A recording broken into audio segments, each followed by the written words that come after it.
We are going to use Visual Studio Code as IDE for this course. Visual Studio Code is actually an extended editor. It's not a fully powered IDE, but with extensions, it is more like a IDE and very lightweight, so it's a very convenient. In these days, Visual Studio Code is one of the most popular development tools. So we are going to use a Visual Studio Code. So look for VSCode for short. Then you can find the link for Visual Studio Code. By the way, Visual Studio Code is completely different from Visual Studio 2017, 2019, and the like. So they are very similar in the names, but they are completely different.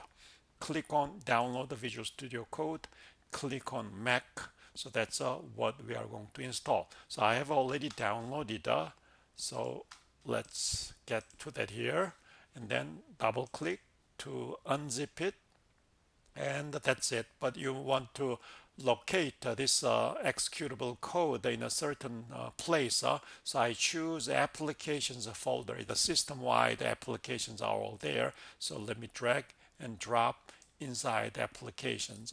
So under applications folder, I have installed the Visual Studio Code. So that's the one, and then that's how to install it. As you double click, Visual Studio Code runs the first time, and it's asking you are sure if you want to run it because it's downloaded from the internet, but we are sure that open it. Then this is the very first screen of a Visual Studio Code. It is installed now. In the next video, I will show you how to configure Visual Studio Code for our course, Java development.